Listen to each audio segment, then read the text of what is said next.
Hello, magical practitioners of all types. Today we're going to be talking about lucid dreaming. This is kind of where the lines get blurred between what is real and what is not, and it gets really interesting. You can create some incredible change within your own psyche and get a lot of results when it comes to your spells and rituals. So today we're going to be talking about what lucid dreaming is and a couple ways to get started, as well as how it pertains to a magical practice. So I hope you enjoy, and let's begin.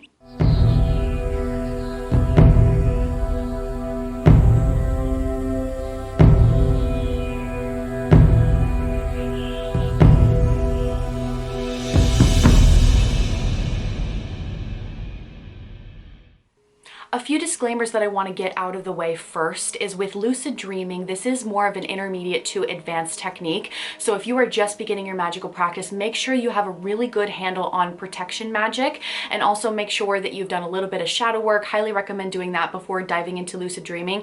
You don't necessarily have to, but I do find that doing your shadow work first before you try to lucid dream is helpful, because when you go into your subconscious mind, things can get a little weird. So you want to make sure that you know what you're diving into before you dive into it. So do a little bit of shadow work first, make sure you've got your protection magic down, and also just be safe, make good decisions. If something doesn't feel good to you, then don't do it. Please just stop doing what you're doing. If nothing feels right, or you're like, you know what, this isn't working for me, definitely don't continue on. And I do know a lot of people that get a little bit, I don't want to say obsessed, but kinda obsessed with lucid dreaming. Once you start getting really good at it, you get to this point where all you want to do is lucid dream because it's really, really cool. But I want to encourage you to make sure that you have balance in your life. Make sure that you are doing very physical things that are super grounding during your waking time. That way you don't get to a point where, I know in my own personal practice, there was a point where I was obsessed with lucid dreaming, and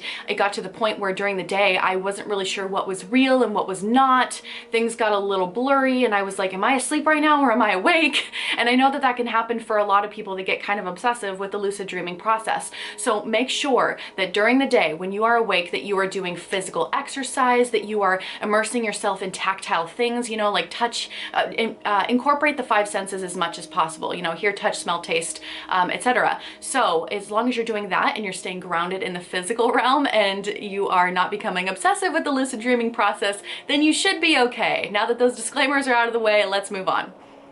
Let's start with a quick definition of what lucid dreaming is. Lucid dreaming is essentially when you are in a dream and you are aware that you are dreaming. So if you've ever had those brief moments, maybe right before waking up, where you're dreaming and then all of a sudden you have this sense of awareness and you're looking around, you're like, oh, I'm dreaming right now. If you've ever had that happen to you, sometimes it happens for a brief moment and then you instantly pull yourself out of it and you end up waking up. But with lucid dreaming, you can practice actually making that awareness last longer. That way you are in a lucid dream, controlling the environment, and your subconscious mind and your conscious mind are having a wonderful, beautifully rich conversation. So it gets to be really fun. We'll talk about that a little bit later in this video. But lucid dreaming, again, is essentially this awareness that you are dreaming when you're in that dream state.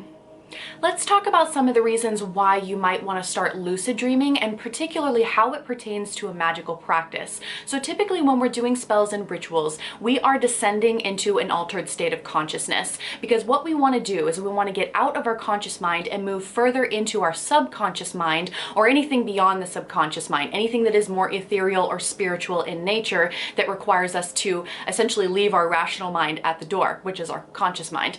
In lucid dreaming, you are essentially marrying the conscious and the subconscious minds together, which is where you can create some incredible change. So you're walking around in your subconscious mind in your lucid dream, but being consciously aware of it, and you're able to manipulate the situation, you're able to manipulate everything around you. So try doing your spells and rituals. This is kind of a more advanced thing, but after you've been lucid dreaming for a while and you've got a handle of how to lucid dream, and also how to make the periods last a little bit longer, so you're not just waking up the moment that you start realizing that you're in a dream.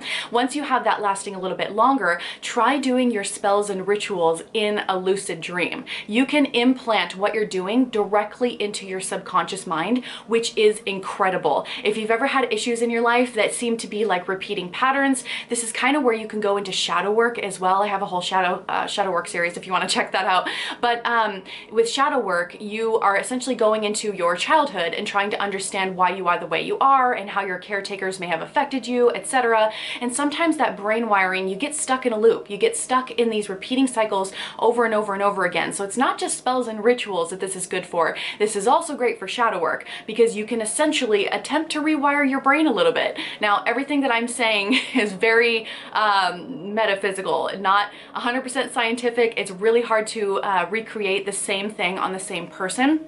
So there haven't really been a lot of studies on this yet because of that. And I'm assuming also because there's just not enough interest, which I don't understand why, because this is so cool and it has done wonders for my mind. But if you've ever wanted to break a bad habit, or if you ever want to break some sort of cycle in your life, or really dive deep into your subconscious mind, by the way, I highly recommend doing some other shadow work first. Again, this is more of an advanced technique, so baby steps if you need to. But you know, you can use it for so many different things. So on top of implementing things directly into your subconscious mind, and on top of essentially reprogramming your mind with these lucid dreams, you can also communicate with spirit or spiritual entities. You can go on journeys in the astral realm. There's so many opportunities to talk to spirits and entities that you otherwise maybe couldn't talk to in your daily life, you know, in your waking life. If you struggle with meditation during your waking life, this might be a really good method for you to try, because you're not meditating, you're sleeping. So if you have a really hard time meditating, try the lucid dreaming effect and see if you can talk to spirits that way. But you can talk to, if you follow any deities in particular, you can attempt to journey to them, to travel to them, to have a conversation. You can talk to your ancestors or loved ones that have passed over, however that looks like to you, but it's basically an open gate to the spiritual realm.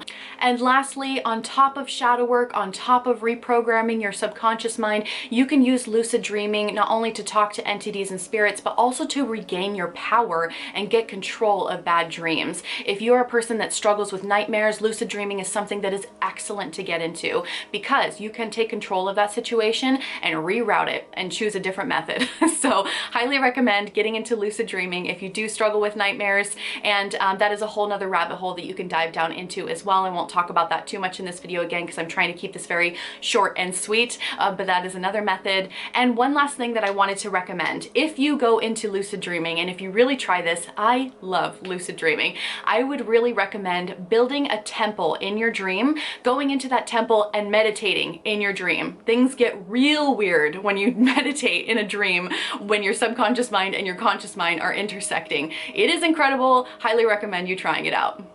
Let's begin talking about some methods to help you start your lucid dreaming practice. And this is not an exhaustive list. This is a very short and sweet list to help you get started, and then you can further your research from there. But I highly recommend getting a dream journal. Just grab a journal, whatever that looks like to you, and start writing down literally everything. Start tracking down your progress, writing down your dreams, even if they're not lucid dreams, just write them down, especially when you first wake up in the morning or even in the middle of the night. If you still remember remnants of your dream, write it down. You are absolutely going to want to track your process with this lucid dreaming. Otherwise, it becomes really difficult to see the progress that you've made over time if you're not actually writing it down. And it does become a little bit easier to remember your dreams for longer terms, and then also become more of a heavy lucid dreamer where the dreams are lasting a little bit longer when you are writing them down, especially in the middle of the night when you like wake up and it's like 3 a.m. or whatever. Get your journal out and just start writing. Seriously, that process of interrupting the sleep pattern and going straight into writing, you are really marrying the subconscious mind and the conscious mind. So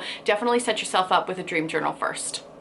Another thing that you could do as well is listen to binaural beats, specifically binaural beats for lucid dreaming. And you could find playlists on Spotify, on YouTube, pretty much anywhere there's going to be binaural beats for lucid dreaming. So feel free to listen to those like right before you go to bed, or if you are that person that wakes up a lot in the middle of the night, say it's like 2 or 3 in the morning, put those binaural beats on and then attempt to go back to sleep with those binaural beats in. So that is another way that you can do it. I also recommend meditating during your waking day. And I know everybody rolls their eyes and they're like, ugh, I don't want to meditate. I don't want to have to do it.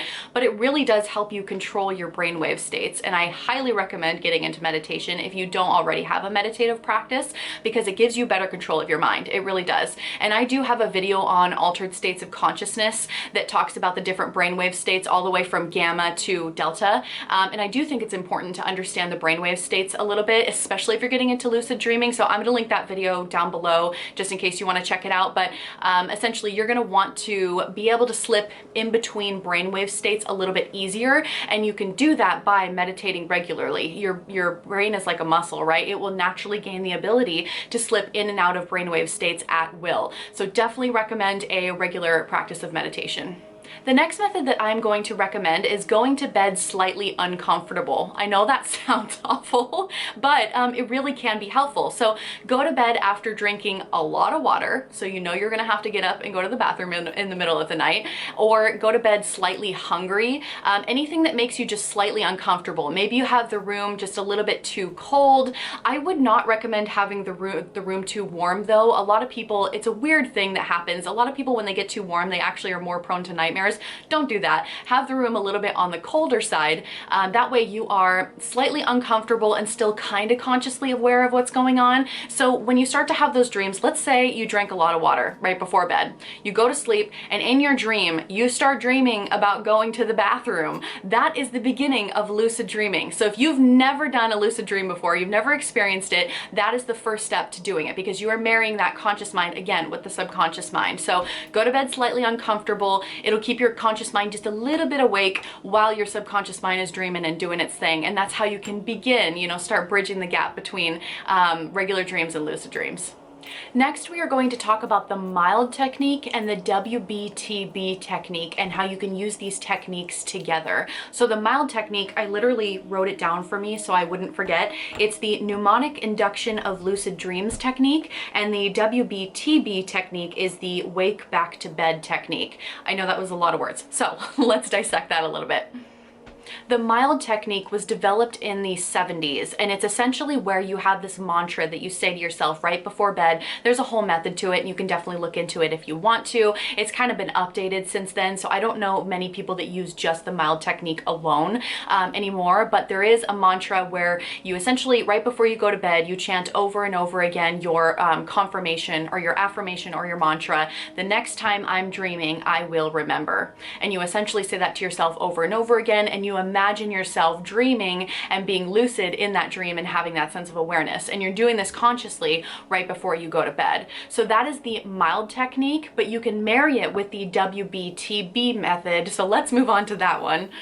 The WBTB technique, which is the wake back to bed technique, is the one where you essentially set an alarm roughly 4 to 6 hours into your sleep cycle. And this is a really unpleasant process. So if you are dedicated to learning about lucid dreaming and to getting to that point where you can have them last for longer, in my opinion, this technique is the most effective, but it is also the most uncomfortable, because you are waking up 4 to 6 hours in your sleep cycle, and most people are tired. So essentially, what you would do with this is you'd want to keep yourself awake for at least 7 minutes. 7 minutes statistically seems to be the number that is the minimum amount of time that you would need to stay awake in order for this to work. But you are essentially disrupting the cycle and waking up 4 to 6 hours within that sleep cycle. And then you are taking your dream journal and writing about anything that you may have dreamed about. You can just journal about literally anything in general if you haven't had any dreams that night yet. But you essentially want to wake yourself up and then put yourself back to sleep after staying awake for at least 7 minutes, up to about an hour, I believe. But who wants to stay awake for a whole hour? So try to push yourself to do 7 minutes and then go back to sleep.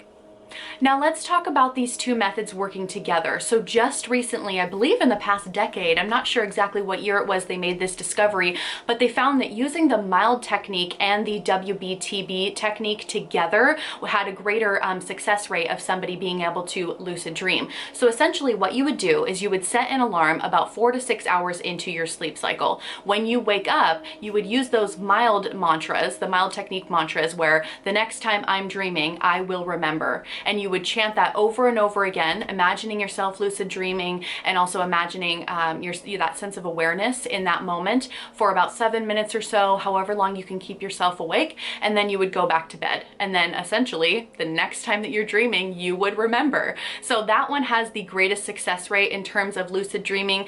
I personally loved those techniques. It definitely got me to where I needed to go with my practice, but you definitely have to have a certain level of discipline, patience, and all that good stuff in order to do it, because it is slightly annoying.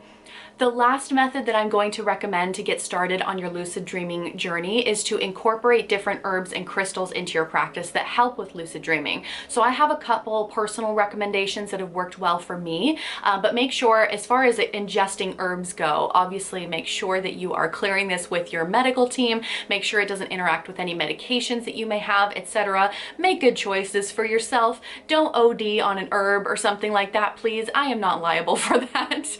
But the two herbs that I would recommend the most for lucid dreaming is mugwort and valerian root. If you want to start a little bit more mild, valerian root is a really wonderful natural sleep aid. It's something that you can buy as a tea, or you can just have the roots and seep it into some hot water and drink it like that.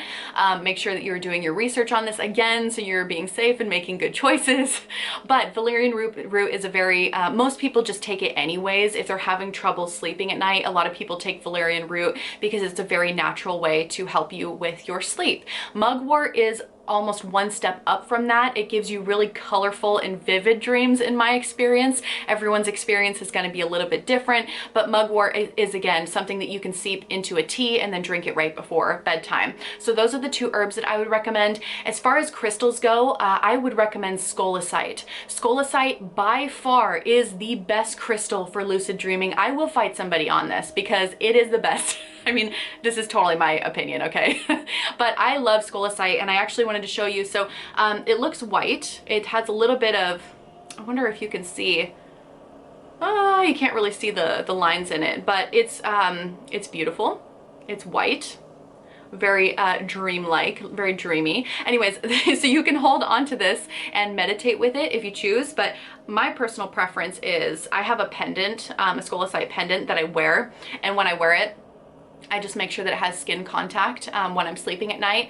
This thing is incredible. I love scolecite. By night 3, I was lucid dreaming. Now, granted, I had already been practicing lucid dreaming for a while. I just wasn't really getting the success that I wanted, but I already had the foundations built. I already had a regular meditation practice. I've been meditating for years, and I can slip in and out of brainwave states at will. So granted, there are some foundations there. So by night 3, after using scolecite, I was finally able to lucid dream, and I was like, oh my gosh, this is amazing. So if you're brand new to all of this, if you've never meditated before, you've never had a lucid dream before, you can try working with scolecite, but I would recommend using some of the other methods because they're a little bit stronger. I'm not sure if scolecite would work as strongly for somebody who's never done any of this stuff before, but you can definitely try it for sure. Yeah, scolecite is my recommendation for that. And so those are all the methods to help you get started. Thank you so much for watching this video. If you start lucid dreaming, or if you have lucid dreamed before, anything like that, I would love to hear your experiences in the comments. I am very much an astral lover. Anything on the astral plane, or in lucid dreaming, or going on shamanic journeys, or anything like that, oh man, I love talking about stuff like that. So let me know in the comments your own experiences, and maybe if there are some recommendations that you would recommend for lucid dreaming that I might have missed here, feel free to add it in the comments below. But I will see you soon. Thank you so much for being here. I'll see you in the next video. Bye.